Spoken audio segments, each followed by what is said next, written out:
A company that took part in riveting the armor for Musashi is still operating in Osaka.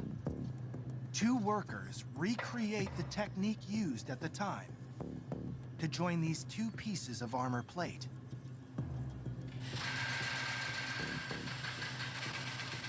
A special hammer drives the rivet into place.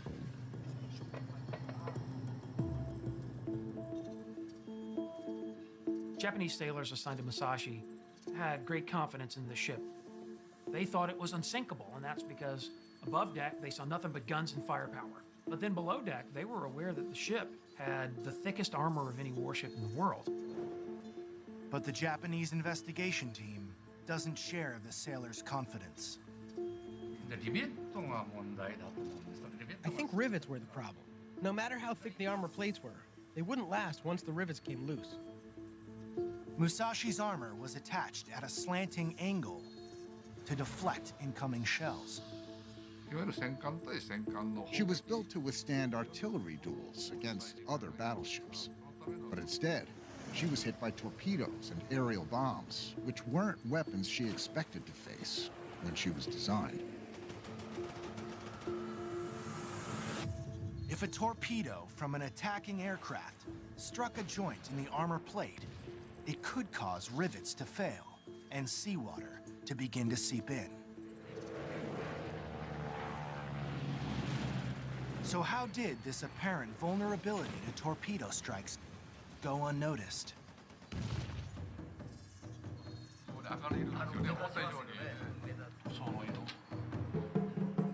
The team discovers early concerns about this possible design flaw.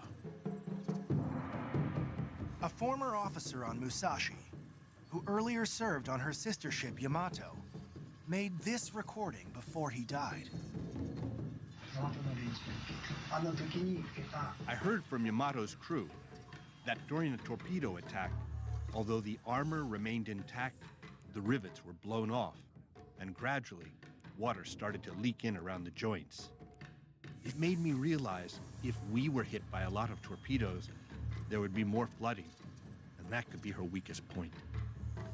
Shigeru Makino, a naval designer who oversaw the construction of Musashi, reported similar misgivings. But later wrote, the naval authorities decided to simply patch the armor joint rather than find a permanent solution to the problem. In the minds of Musashi's 2,400 crewmen, many still in their teens or early 20s, the Imperial Japanese Navy instilled a beguiling illusion. Their super battleship was quite simply unsinkable. One of them, Masahiro Oishi, believed it to the very end. Right up till the moment it sank, I didn't think it could happen. The Musashi wouldn't even budge an inch with a torpedo or 2 striking her. There would be no flooding, so we were told. Musashi also proved vulnerable to another unanticipated weapon: armor-piercing bombs from the air. As the search team discovered, once you get in there a little tighter. Underwater footage revealed one of several 3-foot holes rupturing the ship's deck. In a short section of the bow, we saw the damage from the bombs. So that's corroborating what the U.S. pilots were telling us about the hits they were getting on Musashi. These weapons, although they are as crude and as simple as they can be, send through the air column, penetrate decks, and can explode below deck. This, in the end, causes great destruction on Musashi. Now, thanks to the 3D model of the wreck, the full extent of that destruction can be seen, especially up on the bridge, where the captain and many of his officers were stationed. A gaping 20-foot hole gouged into the starboard side marks where a bomb struck. One crew member up here miraculously survived. Kenji Atsuka remembers what happened.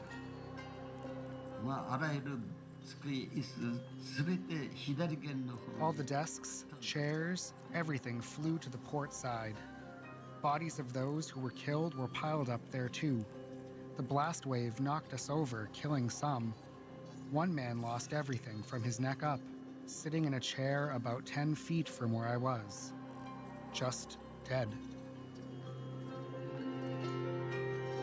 Standing on an open observation deck, Captain Inoguchi suffered a shrapnel wound in the shoulder. Protected from the fire himself, crewman Kotaki observed what happened. I saw him from behind. He was covering his shoulder with his hand, like this, holding binoculars, like this, and giving commands. Any ordinary person would have collapsed from such injuries. I thought, that's a true commander. Like her brave captain, Musashi sustained multiple hits from weapons she was never designed to face.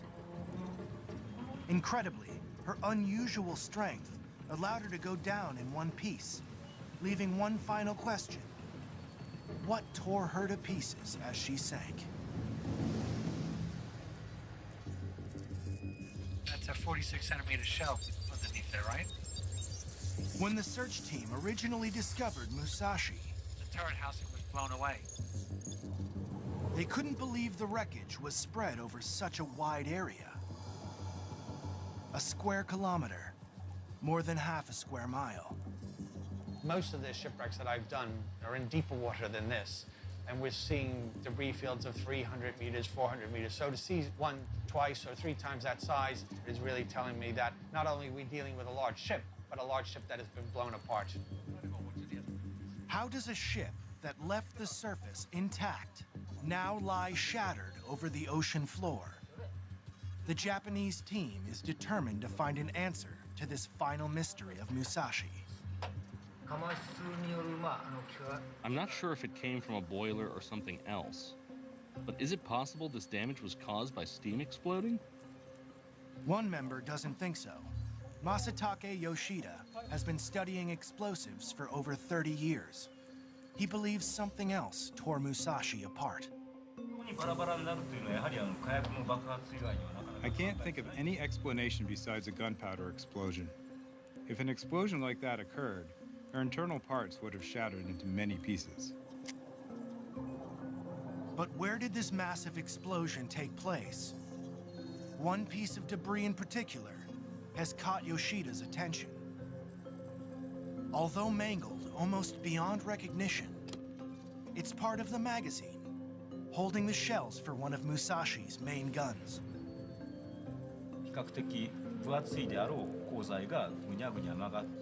Thick steel like this wouldn't have ended up being so badly twisted if the ship had just sunk. Since Musashi fired her main guns only a handful of times during her final battle, an estimated 160 shells and 100 tons of gunpowder were still stored inside her. Suspicion as to where the explosion occurred falls on the second main gun. And first-hand reports David Mearns uncovered seem to support it. To see that level of damage on the seafloor tells me only one thing, that the Japanese survivors who heard explosions as it was capsizing, those explosions were actually magazine explosions. In the final moments, as Musashi heeled over and sank, a few eyewitnesses aboard a nearby destroyer reported seeing the flash from a small explosion. Which means that some fires were already burning inside her. That makes me think that initial combustion rapidly spread into an explosion.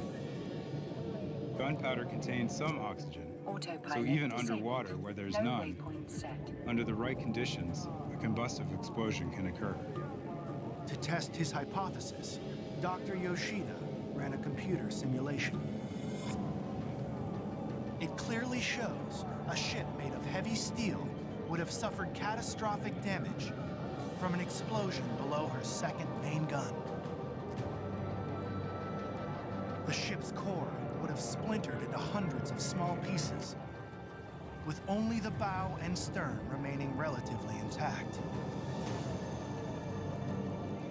The high-resolution sonar map confirms this is how the wreck rests on the seafloor.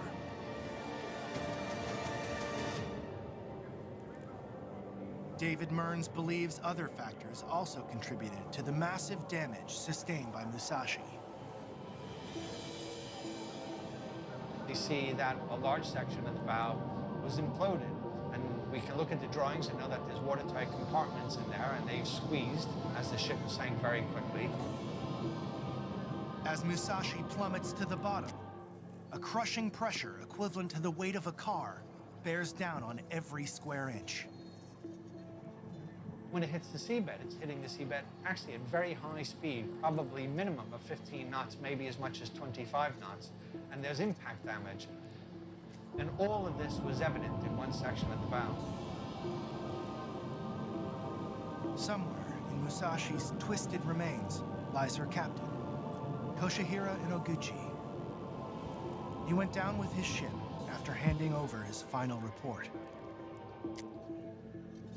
In it, he wrote, I am truly glad that the other battleships suffered almost no damage. And I feel some consolation in thinking that Musashi was able to assume the role of a victim.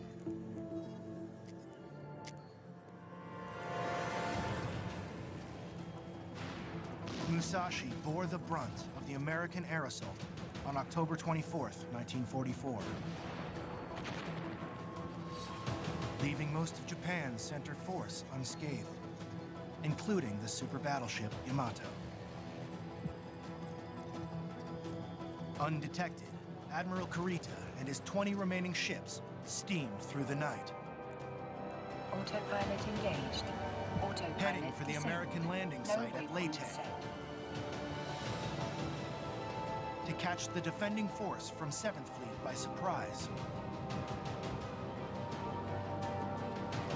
On October 25th, led by the super battleship Yamato, the Japanese Navy launched the decisive surface attack it had long sought. But a bold strike by American destroyers and destroyer escorts managed to confuse the Japanese commander. So Admiral Kurita makes the fateful decision to reverse Docking course, permission requested. and in so Docking doing, request he accepted. walks away from what would have been the most lopsided victory of the Japanese Imperial Navy in the Second World War. Japan's Navy had gambled on winning the world's biggest sea battle to bring America to the negotiating table. But they made a fatal miscalculation. Surface ships with big guns were no longer the dominant force at sea.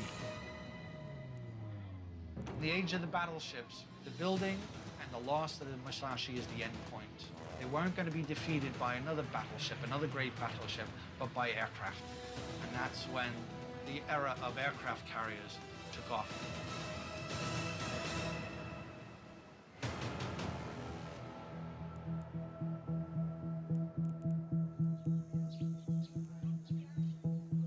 On October 24th, 2016, at Yasukuni Shrine in Tokyo, surviving crew members from Musashi gather to remember their lost comrades. The discovery of the wreck and the evidence it reveals of Musashi's vulnerability is a cruel reminder. This was not the unsinkable battleship they were led to believe her to be. But for crewman Sakuda, the wreck still bears an important message. I think the Musashi would like the people to know how bravely her crew members fought and died, what an astonishing battleship she was, how she fought and met her tragic end in the emptiness of war. I think those are the messages that the Musashi wants to send us. For Bob Freely, an American pilot who launched one of the many torpedoes that sank her, Musashi's discovery stirs thoughts of reconciliation. I don't want any Japanese survivor to think that I'm trying to laud these medals over them. Our opportunity is we have a common ground. They are survivors of the same action that I am a survivor of. And I'd just like to say, welcome, brother.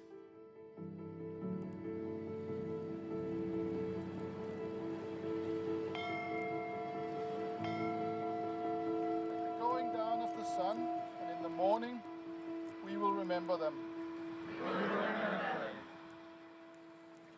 Above the wreck site in the Sibuyan Sea, the crew of the Octopus pay their own final respects. It is a war grave. You know, we as sailors and seafarers ourselves, we have a lot of respect for what happened here. Instead of warplanes, they launch a flight of paper cranes. Symbol of the peace that has endured for 3/4 of a century between once bitter enemies of World War II.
"78 years ago, the largest German battleship built up until that point began its first and last voyage. The mission would take less than 2 weeks, but would catapult the ship into naval history as one of the most recognizable names of any warship to sail the seas. It would, of course, also spark generations of ferocious debate in scholarly articles and online about practically every detail of the ship, its crew, its mission, and its opponents. Well, today we're going to tell the story of Operation Rhine, the final voyage of the battleship Bismarck. For 0300, minimal. Salvos 7 from Bismarck and salvos 12 and 13 from Prinz Eugen are fired to try and... Unless some way could be found of slowing down the German ship, it would reach Luftwaffe air cover and then safe port before any substantial force could be brought to bear. Therefore, the following day, Tovey detached HMS Victorious from King George V in order to conduct a torpedo bomber strike. With the carrier almost as new as Prince of Wales and still also in the process of working up, all she could muster on board were 6 Fulmar fighters and 9 swordfish, who then nearly attacked HMS Norfolk and a random US Coast Guard cutter that, for some bizarre reason, was in the mid-Atlantic. This alerted Bismarck to the incoming air assault. Rear Admiral Curtis, commanding 2nd Cruiser Squadron, signalled Victorious, "Please convey my sincerest good wishes to all who are flying tonight. They have a wonderful chance to avenge Hood and gain a success which will be invaluable to our cause. Good luck." As the British aircraft flew in, the Bismarck's anti-aircraft battery opened up, whilst the main and secondary batteries were ordered to fire high-explosive shells into the sea ahead of the swordfish to create huge plumes of water, with the idea that these would either break up the attack, force torpedoes off course, or, if they were very lucky, destroy an aircraft that happened to fly into one of the plumes. In the event, none of the swordfish were shot down, and they all managed to successfully drop their torpedoes. 8 of the 9 either missed or were evaded, with the last hitting amidships, where the armoured belt and torpedo defences were thickest. The damage caused by the torpedo hit itself was minimal, 1 dead and 5 injured from the shockwave throwing them into the steel bulkheads, with some minor damage to electrical equipment. Ironically, the other 8 torpedoes could have been said to have caused more damage than the one that actually hit, as in the efforts made to evade them, the constant and rapid changes in speed and course loosened the temporary matting that was plugging the forward shell hole, which allowed more water in and forced the shutdown of the port number 2 boiler room. Combined with additional water ingress, this forced the ship to slow down to 16 knots for some time until the matting could be repaired, which allowed speed to increase again, with the ship proceeding at 20 knots to conserve the limited fuel reserves in order to guarantee that they would actually make the French coast. Their work was briefly interrupted by another exchange of fire between Bismarck and Prince of Wales. Again with no hits, and once the flooding was contained, the ship was slowed again down to 12 knots to allow for manual fuel lines to be rigged, salvaging some of the fuel stuck in the forward tanks, which gave the ship more reserve fuel for high-speed engagements and also lightened the bow by a few hundred tons, further helping the ship's profile and speed. With the main body of the chase now heading south across the seas used by various convoys, there was a real risk of stray U-boats, and the British ships began to zigzag just in case. However, with the ships trailing to port at the start, this means the portside aspect of the zigzag takes them the furthest away from Bismarck, critically just out of radar range. In the early morning hours, Lutyens waits for his moment, then breaks west to starboard, keeping up the turn to eventually end up circling around, so that Bismarck is now behind the British. Finding Bismarck gone, and assuming that it had simply sailed west, Suffolk headed out in that direction, but of course finds nothing. As dawn breaks, Norfolk and Prince of Wales join the search, but of course they're looking entirely the wrong way, as Bismarck now quietly resumes its course for France. This is very bad news for the Royal Navy. Many of the ships called in were already on other duties and so have limited fuel stocks remaining, enough to head for a rendezvous, but not enough to add hours or days of high-speed searching to their tasks. Now, a comedy of errors begins. British ships are heading south and west, away from him, but Lutyens seems to be unaware that he has finally shaken off pursuit and sends a series of long radio messages to Naval Group West HQ in Paris, revealing his position for all to see. Then the errors are compounded further as the coordinates are plotted wrongly on King George V, making it look like Bismarck has doubled back towards the Denmark Strait, causing the home fleet to turn in that direction. After almost half a day, someone realizes the mistake, but by now Bismarck has of course moved positions, so again its location is unknown, and the ship now has a substantial lead over ships that were previously almost caught up. Finally, something starts to go right for the British when their signals decryption, along with French resistance reports, indicate that the Luftwaffe is relocating units to provide air support for Bismarck. These reports indicating that the ship is now heading for the closer but more vulnerable port of Brest. In response, a squadron of Catalina flying boats based in Northern Ireland head south to cover the sea lanes. Just before 10:30 hours on the 26th of May, a Catalina flown by a US Navy pilot on loan spots the first oil and then the ship itself. That's the good news. The bad news is that at current course and speed, Bismarck will reach air cover long before any of the heavy surface units can catch it.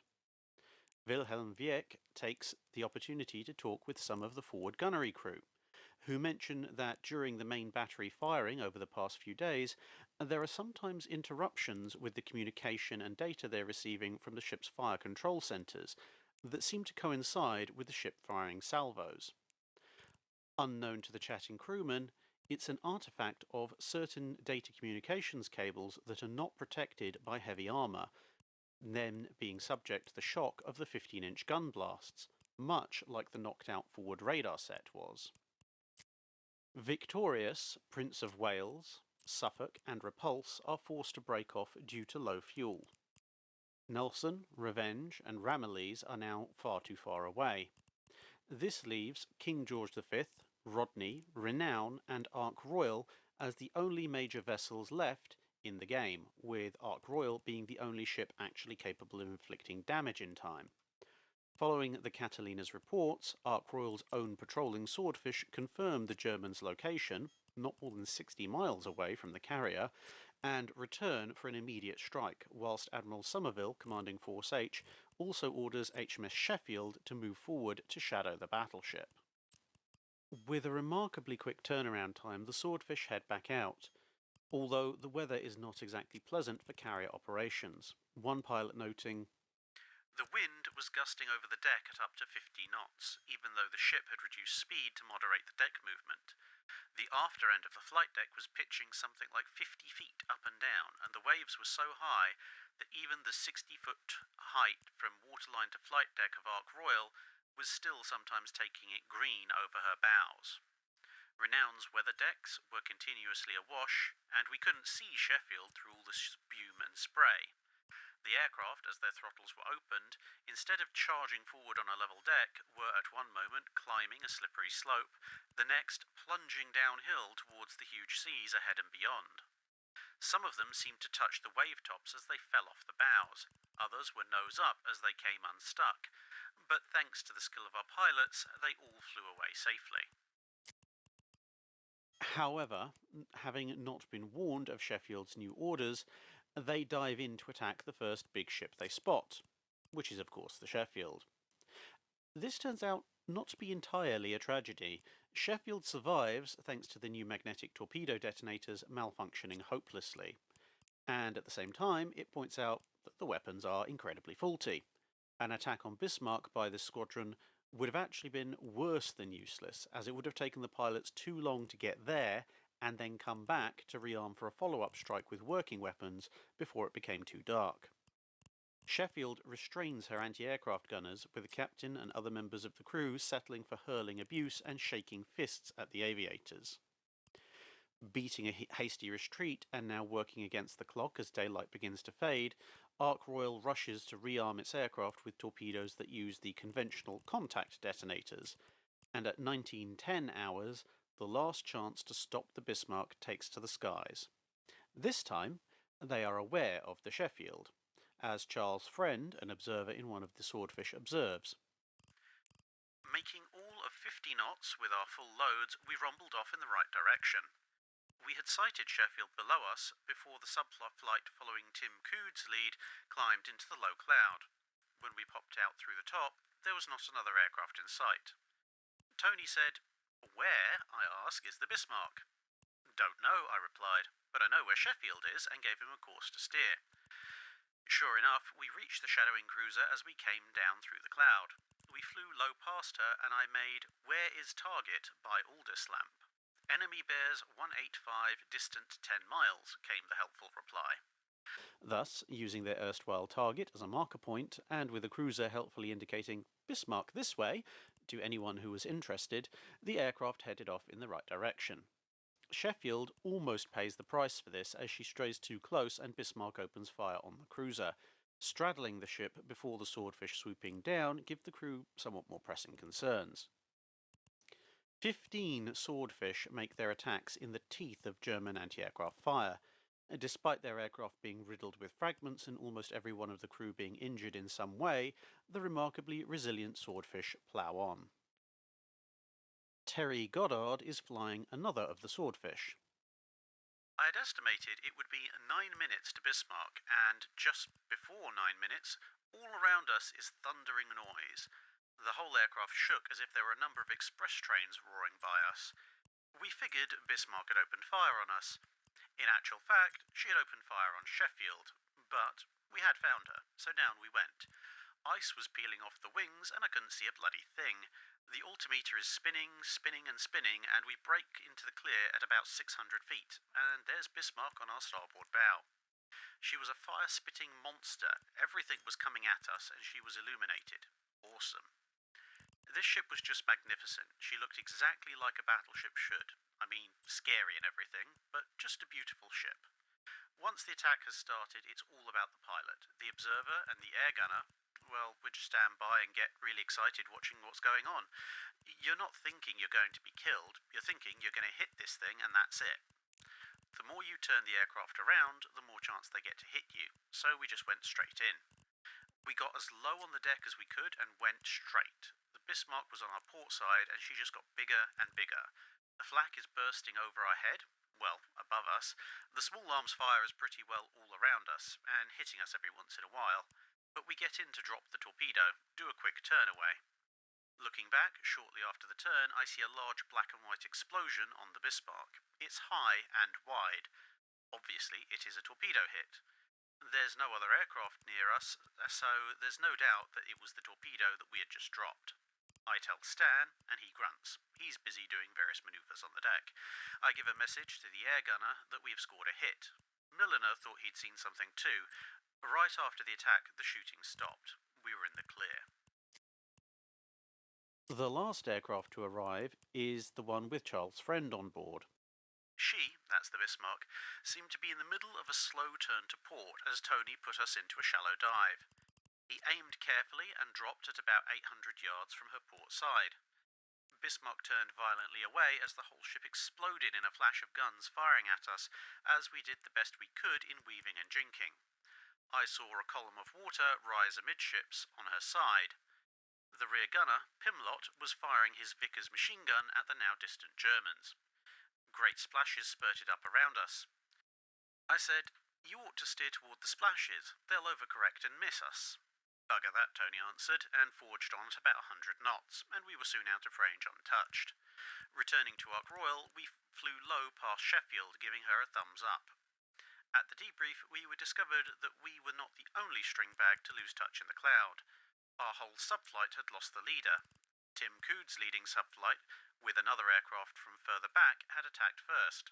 Next, the other two of our subflight attacked after obtaining a bearing by radar, both being hit by shrapnel. The rest attacked in quick succession. Several other aircraft had been hit by Bismarck, but only 2 of the crew were badly wounded. The earlier crews had observed one other hit on Bismarck's starboard side aft and noticed her swing to port. The hit amidships did little damage, but the hit aft strikes the port side at the stern of the ship. The rudders are jammed by the explosion at 12 degrees to port. The ship begins to steam in a large circle. The crew working frantically and manage to get the starboard rudder working, but the port rudder refuses to budge. With only 3 screws and one of those on the center line, there is not enough differential propulsion power to hold the ship on course using the engines alone. An idea is floated to blow the rudder off with explosives, but Lutyens dismisses this since the amount of explosive needed would run the risk of opening up shock damage caused by the torpedo strike, and also more importantly, it would likely cause some damage to the screws. If that happened, the ship would be completely dead in the water. As night closed in, the Bismarck continued steaming in its large circle, while Lutyens sending a final signal, "Ship unmaneuverable, we will fight to the last shell. Long live the Führer." Naval HQ sends back a series of messages, but it turned out that reading these messages, which praised the crew's upcoming doomed but valiant sacrifice, had a somewhat depressing effect on morale. Bismarck fired on Sheffield again, which withdrew to be replaced by 5 destroyers, which were ordered to keep contact instead. Despite all this, Lindemann decides Bismarck is not going to go quietly, ordering a signal to naval headquarters that her weapons and engines are intact even if the steering is not effective. He says they may be able to hold on until assistance arrives, either in the form of Luftwaffe bombers, U-boats, or even Turks to tow Bismarck to one of the French Atlantic ports. Vice Admiral Karl Dönitz has ordered all available submarines to converge on Bismarck and defend her. However, none are in range to reach the ship before the British catch her, although U-556, commanded by Captain Lieutenant Herbert Wohlfahrt, crosses path with the Ark Royal and Renown. With no torpedoes remaining and the ships moving at speed, Wohlfahrt was left in impotent fury as he watched prime targets pass by and swiftly disappear. Although ostensibly assigned to keep an eye on the battleship, the destroyers become drawn into a prolonged active engagement, with various ships in the flotilla ducking in and out of gun range, with Bismarck salvos coming close but never landing a hit. The crew thus were kept at action stations throughout the night as star shells and torpedoes streaked in. No hits were reported as scored by the German crew, but the constant action drained them, whilst ORP Piorun, a Polish destroyer that was part of the flotilla, trolled the battleship by flashing "I am a Pole" at them with its signal lights, whilst firing with everything they had, right down to the light anti-aircraft armament. An officer aboard HMS Cossack worries that the Polish ship might even try and ram the battleship, and observes, Huron appeared to be working independently, and she was firing 4.7-inch guns and whatever other armament she had, going in and firing them off.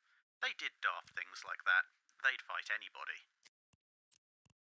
These attacks also have a useful secondary effect of draining Bismarck's ammunition stocks. As the primary and secondary batteries have already been in action several times during the voyage, the secondary battery especially begins to run down on its shell stockpile over the course of the engagement, with some theories stating that a few of Bismarck's secondary batteries would later run out of ammunition before being destroyed. As dawn rose on the 27th of May 1941, more and more British ships began to appear over the horizon. The weather was overcast with rain squalls and a fresh gale blowing from the northwest. The swell of the waves was somewhat high, and the British vessels observed that although Bismarck's fire control and main battery was still in good working order, her attempts to steer seemed to be largely fruitless, the strong wind pushing the ship back around when it periodically made attempts, presumably using the ship's propellers, to steer a course. This dictated the tactics. The Norfolk and the cruiser Dorsetshire were manoeuvring around to flank the battleship, whilst King George V and Rodney were ordered to close the range quickly by steering nearly straight for their quarry. Tovey stated this was to give the Bismarck the smallest possible target and get into closer and more accurate range for the main part of the battle, with the additional hoped-for effect of rattling the nerves of the exhausted crew at the sight of two battleships bearing down at them at full speed. The crew of Bismarck had been kept awake all night by the destroyers, whilst aboard the British battleships, their own gunnery crews had also been kept locked at action stations for much of the night. As the ship's speed varies between 7 and 10 knots and its own guns begin to train out, the last battle of the Kriegsmarine Schlachtschiff Bismarck was about to begin.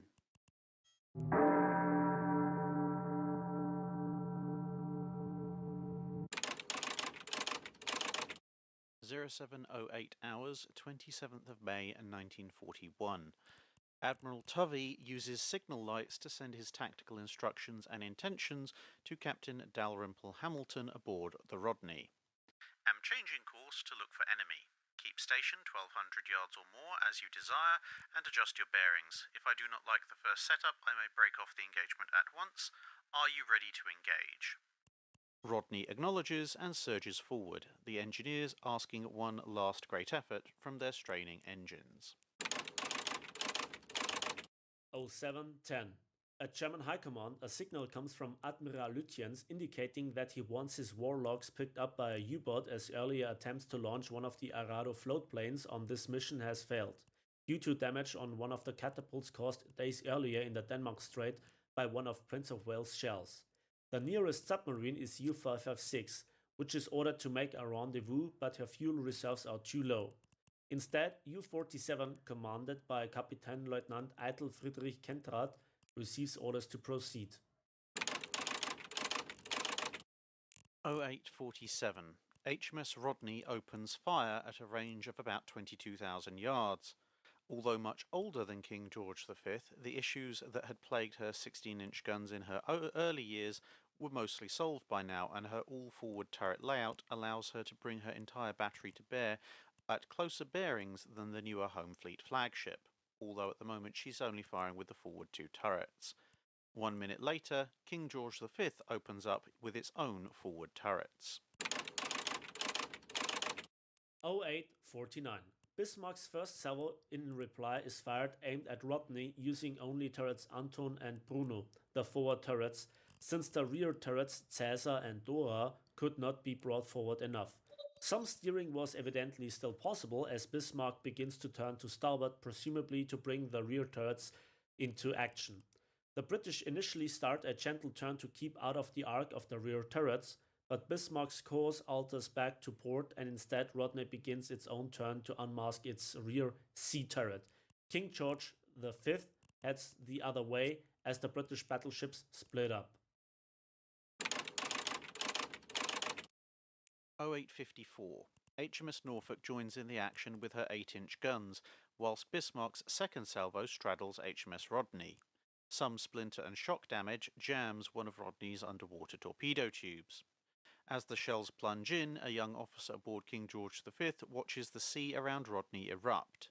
He is sure the other battleship has been hit, and it must surely be about to share the fate of the Hood.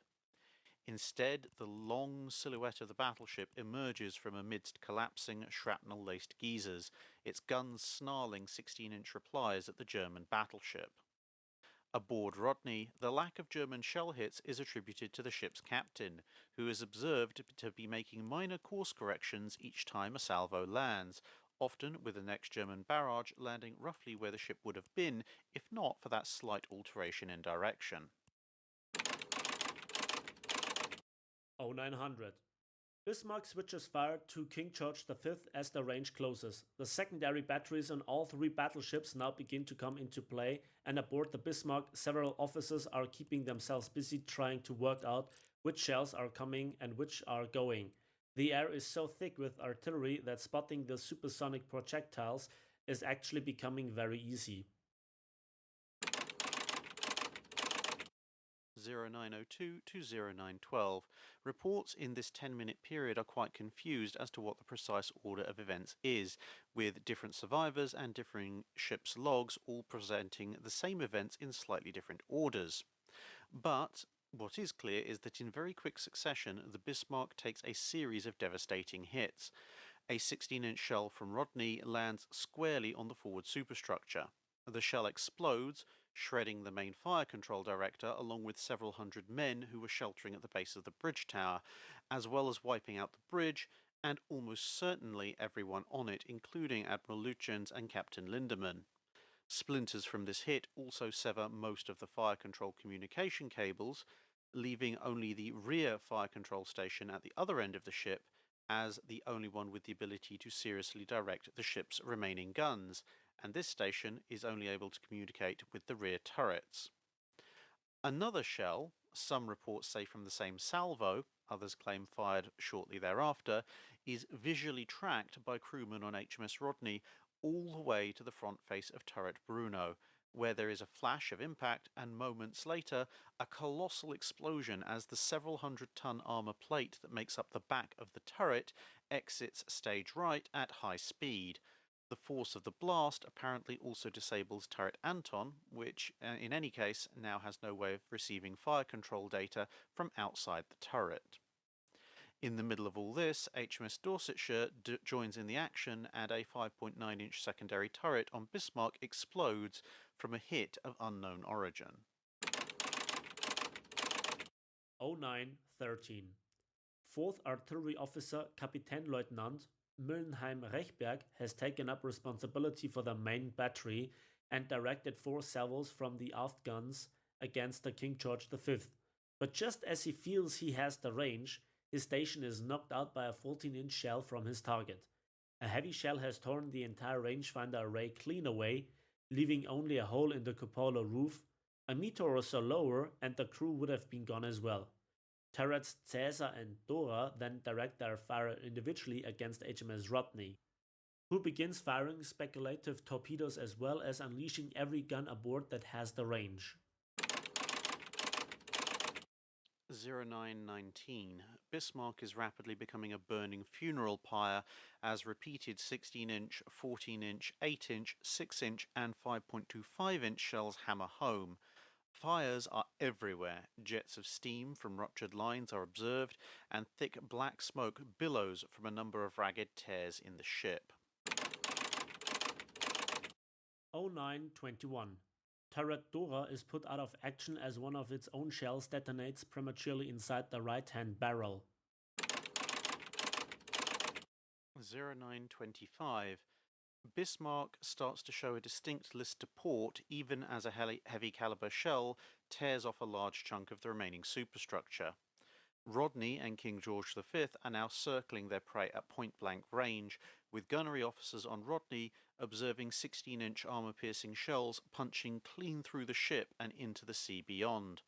The conning tower resembles a Swiss cheese as the flattening trajectory of close-range action means more and more shells are smashing apart Bismarck's upper works rather than hitting the sides of the hull.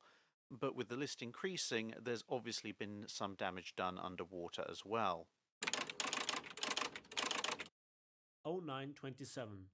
Turret Anton briefly comes back to life and fires one last salvo.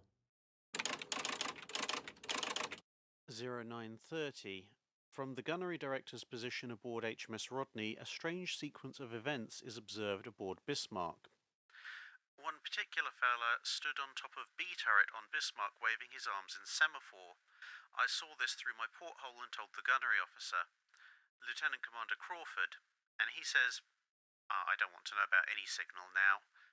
So then she flew black flag from the top of the yardarm, and that was, we want to parley with you. But Crawford wasn't having that either.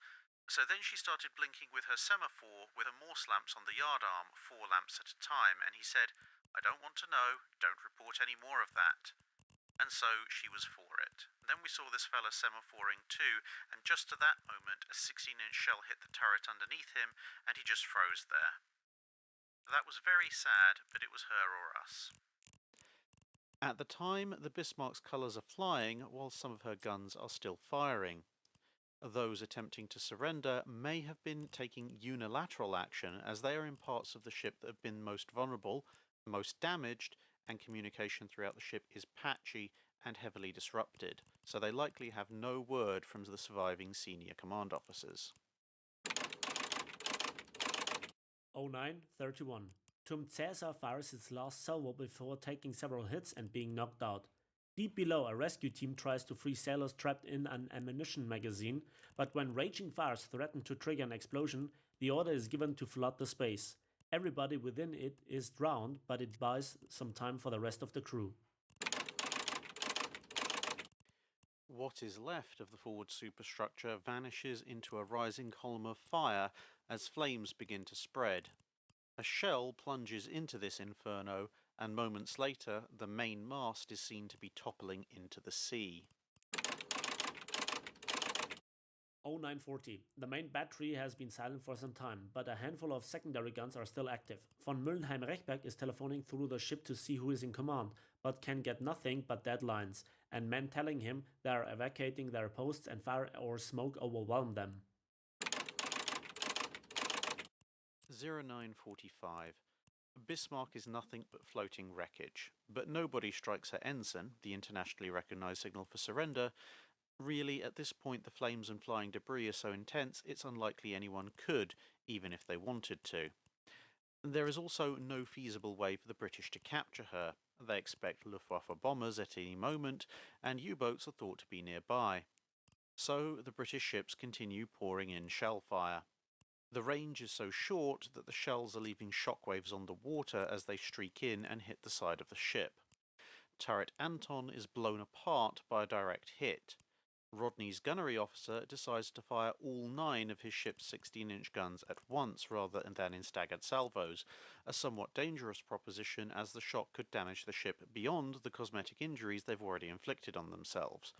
For example, there isn't an intact plate or mirror for at least 3 decks below the turrets. Large sections of the ship's wooden planking over the main deck are splinters and memories. All 9 shells that are fired are seen to hit the Bismarck, some going right through and skipping away over the ocean. But the German ship remains stubbornly afloat. 0952. Rodney fires another full salvo, this time scoring 6 hits. Glowing metal debris is sent flying through the air. 200 men trapped by warped hatches in the front canteen compartment are the victims of one of these shells, creating mountains of flesh and bone, according to one German sailor who comes across the scene later on. Rodney launches more torpedoes, and Dorsetshire closes in to do so as well. Sporadic 5.9-inch secondary fire is still coming from the German ship, but is hopelessly inaccurate. Rodney reports a hit, possibly 2, with its torpedoes. If so, it has now become the only battleship to ever successfully torpedo another battleship in combat. 1000 hours. Aboard Ark Royal, a new wave of swordfish had been launched earlier to ensure Bismarck's destruction. They now arrive on the scene to report, "It wasn't raining on the morning of the 27th, but the weather was still ugly, with the ship still pitching up and down, although not so much green water over the bows. The atmosphere was much more relaxed, almost carefree, which was down to the fact we'd all survived. Nobody had been shot down. We really did want to go in again. I think we wanted to get there before the home fleet did. Then we were delayed about 2 hours, partly because of the weather. As we approached Bismarck, the weather was better. We were at about 2,000 feet.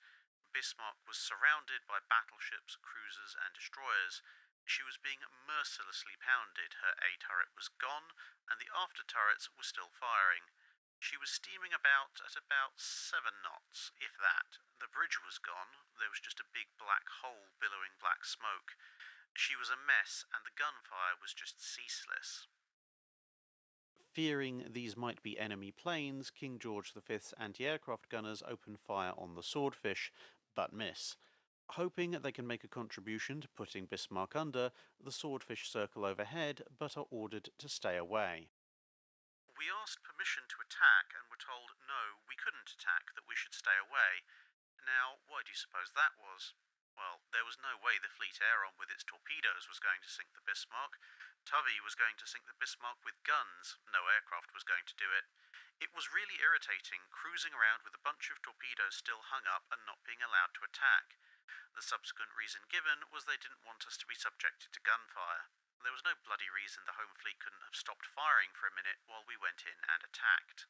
First Officer Hans LULZ ordered the men below deck that he could reach to abandon ship and instructed the engine room crews to open the ship's watertight doors and prepare scuttling charges, although the ship was at this point already noted to be sinking due to progressive flooding. Gerhard Junak, the chief engineering officer, reports that he ordered his men to set the demolition charges with a 9-minute fuse, but the intercom system broke down and he sent a messenger to confirm the order to scuttle the ship. The messenger never returned, so Junak primed the charges and ordered the crew to abandon the ship. 10:15 hours. The Bismarck is a wreck, without a gun firing, on fire, fore and aft, and wallowing more heavily with every moment. Men could be seen jumping overboard, preferring death by drowning in the stormy sea to the appalling effects of the continued gunfire. Some of Bismarck's hatches are so buckled and crumpled, men wearing life jackets cannot squeeze through. Many exits are reported, blocked by a struggling mass of men whom officers could no longer control. Those who do manage to make it outside aim to dash across the deck and throw themselves overboard. Blinded and choked by smoke and flames, some instead tumble through large shell holes into the inferno below. The smart ones wait until there is a momentary lull in the firing and then make their bid to reach the sea. First Officer LULZ rushes throughout the ship, ordering men to abandon their posts. After he reaches the deck, a huge explosion kills him and about 100 men. Wilhelm Wieck has managed to find himself at the aft end of the ship where there is a bit more control and hears an order given to abandon ship. Stepping past glowing rents in the deck that seems to go down forever. He makes it into the ocean and swims desperately away as he hears the hiss of seawater vaporizing to steam with every swell of ocean against Bismarck's sides, indicating massive internal fires. Given what he has observed on his journey along the length of the ship, he doubts anyone could have survived to set demolition charges in the depths of the ship. Finally, one at a time, the British ships begin to cease firing. First Rodney, then Dorsetshire, and finally, 6 minutes later, King George V. 10:20. The shortage of fuel oil in the British battleships has become acute. It's not merely a matter of having sufficient oil to reach harbour, there is also the possibility of damage to fuel tanks by a near miss from a bomb or a hit by a torpedo, exactly the kind of damage that has sent Bismarck to France for repairs days earlier, and so a reserve is needed. As they break off, Tovey orders any ships still with torpedoes to use them on Bismarck. Engineering Officer Junak and his comrades report hearing explosions that they assume are the demolition charges detonate as they make their way up through the various levels. 10:22. Having received no orders to abandon ship but realizing Bismarck is done for, Von Müllenheim-Rechberg has waited until all the firing has stopped before leading his team out onto the upper deck to make their own escape. 10:26. Dorsetshire fires 2 torpedoes in one side, scoring hits before heading around to fire more torpedoes at the other side of Bismarck. 10:39. As Dorsetshire's next set of torpedoes strikes home, the Bismarck begins to roll over and sink. Capsize. Von Müllenheim-Rechberg orders his men to salute their fallen comrades and then jump over the side. More than 700 men are in the water. Most of them will die. The swordfish from Ark Royal continue to circle powerless to assist them. The bow of the German battleship rears up out of the ocean, and with a hiss of steam, the Bismarck slips beneath the waves for the final time.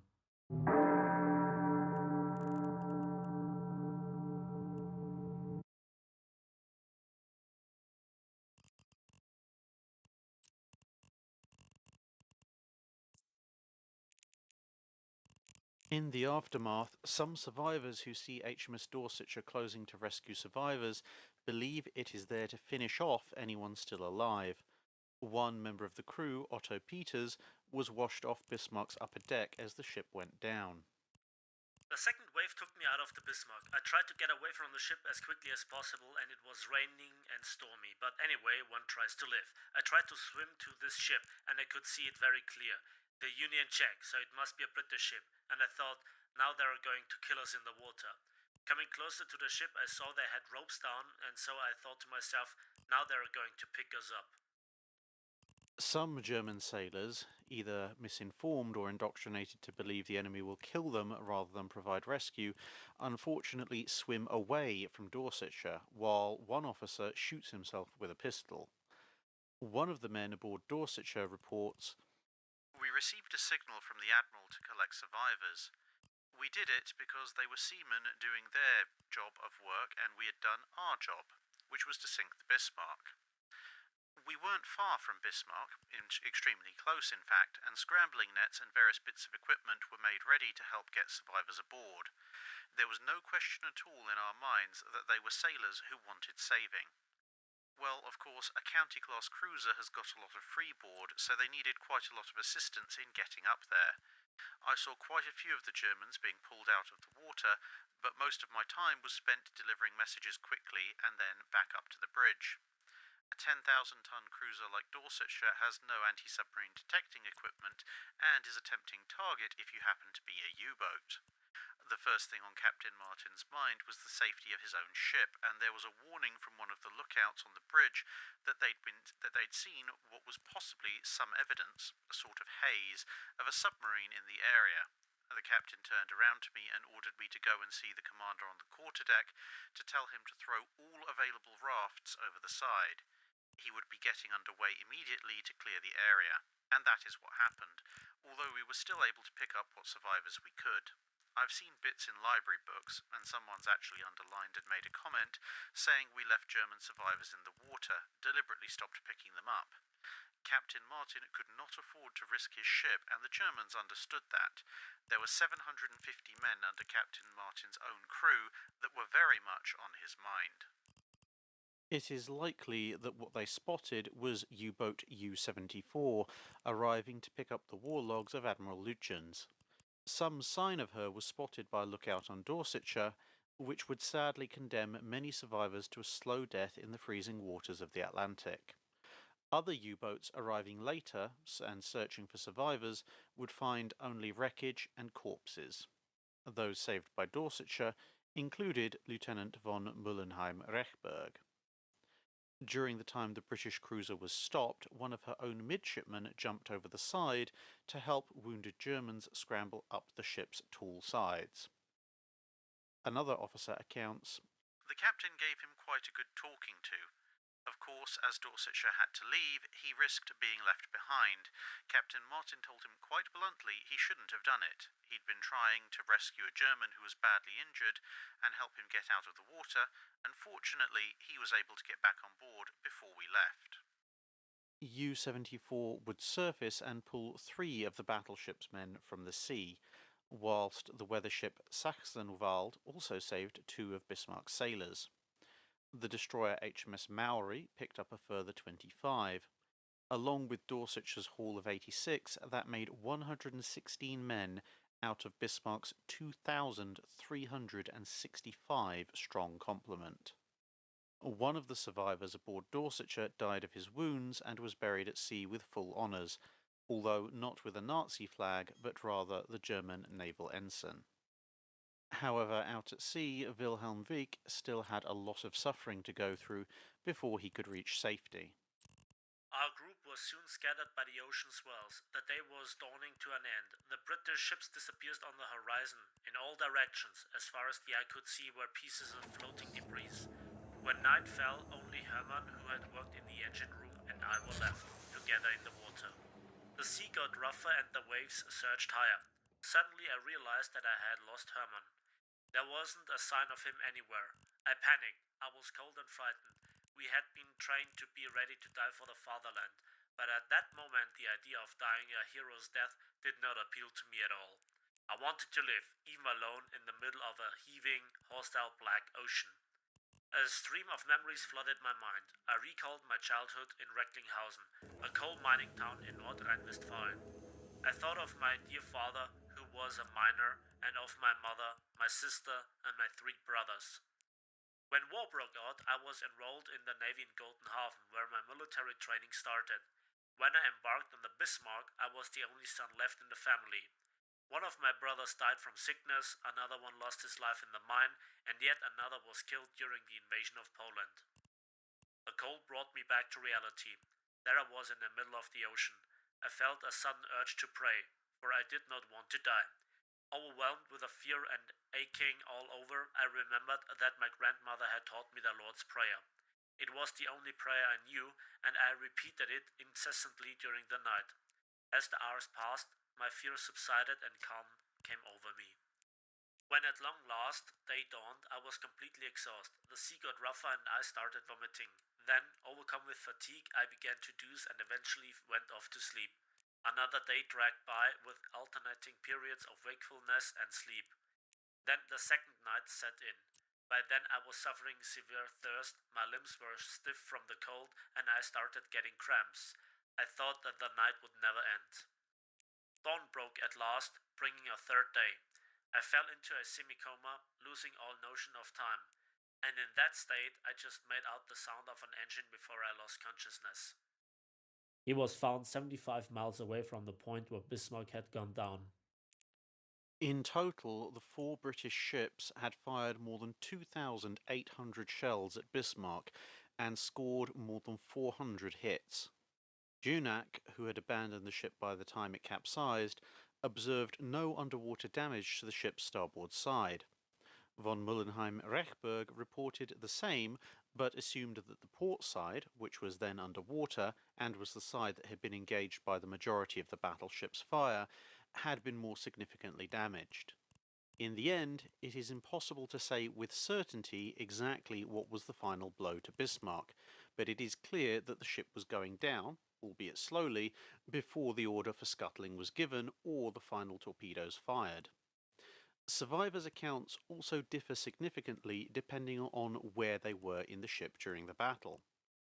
In the end, though, Bismarck was going down. Exactly which package of explosives caused it to sink at 10:39 hours, and not sooner or later, is in the end likely irrelevant. Back in the UK, the consequences of the battle ranged wildly. Admiral Tovey reported to the Admiralty, "The Bismarck had put up a most gallant fight against impossible odds, worthy of the old days of the Imperial German Navy, and she went down with her colours still flying." Meanwhile, moves were made to court-martial Wake Walker and Captain John Leach of Prince of Wales on the grounds that they were wrong not to have continued the battle with Bismarck after Hood had been sunk. Admiral Tovey, horrified, got into an argument with his superior, Admiral Sir Dudley Pound, threatening to resign his position as commander of the Home Fleet and appear at any court-martial as the defendant's friend and defence witness. Rather unsurprisingly, nothing more was heard of the proposal. A British Board of Inquiry quickly investigated the cause of Hood's explosion and produced a report. But due to being such a rush job, it was pointed out that not all the evidence had been collected, and so a second board of inquiry was called, which also looked for similar weaknesses in other British capital ships in light of the probable causes of the explosion. This board agreed with the first inquiry's conclusion that a 15-inch shell from Bismarck had caused the explosion of Hood's aft ammunition magazines. This led to refitting some older battleships with increased deck and magazine protection and other related improvements, but the precise cause of Hood's sinking remains a matter of hot debate to this day. With her notable performance against Bismarck, HMS Rodney would find itself kept on a short leash near the home fleet for some time as insurance against the emergence of the Tirpitz, until with the entry of more King George V class vessels and the United States of America into the war, she could be released to other duties. In Germany, Admiral Räder formally reported the loss of the Bismarck to Hitler in early June. Hitler asked why Lutyens didn't fight past the Prince of Wales to return to port the way she had come after the Battle of the Denmark Strait. Even if that resulted in the loss of the Bismarck, he argued, the British would have lost 2 capital ships. Räder admitted that, seen in retrospect, a defeat of the Prince of Wales would have of course been a greater victory. However, Lutyens had to keep his operational orders in view as long as his ship were in a position to carry them, which meant attempting operation against merchant shipping if at all possible. For the Kriegsmarine, the sinking of the Schlachtschiff Bismarck was probably the worst single blow of the war. Shortly after, and as a result of Operation Rheinübung, the Germans would abandon the use of heavy surface warships against Atlantic convoys and concentrated their efforts on U-boats, whilst Germany's capital ships would be staged and end up in Norway, menacing Arctic convoys instead. The wreck of Bismarck was discovered in 1989 by Dr. Robert Ballard, who had previously found Titanic. The wreck rests upright almost 5 kilometers beneath the surface. This initial survey found no underwater penetrations of the ship's belt, although a good portion of this area was submerged under mud. 8 holes were found in the hull above the waterline. Ballard noted he found no evidence of internal implosions, which occur when a hull that is not fully flooded sinks.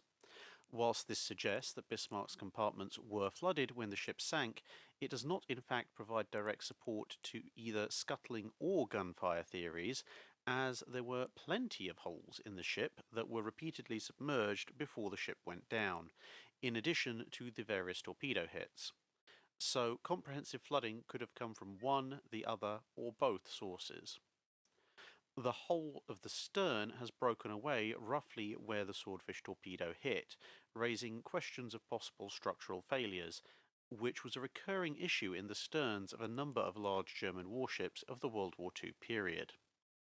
3 subsequent expeditions have been conducted, each coming to different conclusions. The fact that a good portion of Bismarck's lower hull remains under mud doesn't help matters that much. Despite their differing viewpoints, the various experts involved generally agree that Bismarck would have eventually foundered, and any scuttling charges merely hastened the inevitable, although how much hastening was involved is of course something where the 4 expeditions have 4 different opinions, although Ballard notes, as far as I was concerned, the British had sunk the ship regardless of who delivered the final blow. And that concludes this very extended look at the first and last voyage of the Bismarck.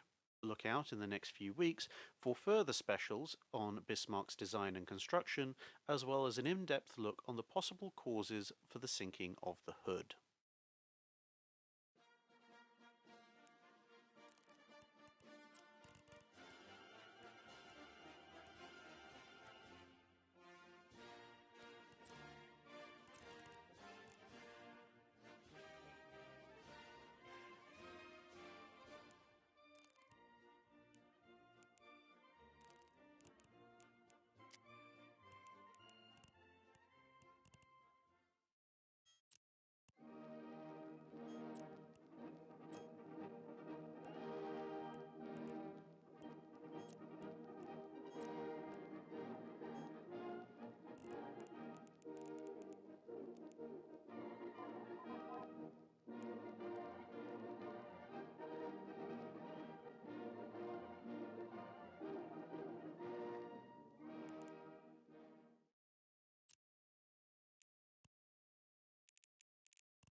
Hello everybody, welcome to Dry Dock episode 96. This is the Patreon Dry Dock, the monthly one. So let's see if this month's measures have been effective and we're not all stuck here for half a day. Who knows, it might only be about 3 hours or so. If it's got down to around about that, I'll be happy. Anyway, shall we proceed? Ben from upstate New York asks, watching the battle scene clip from the 1957 film Yangtze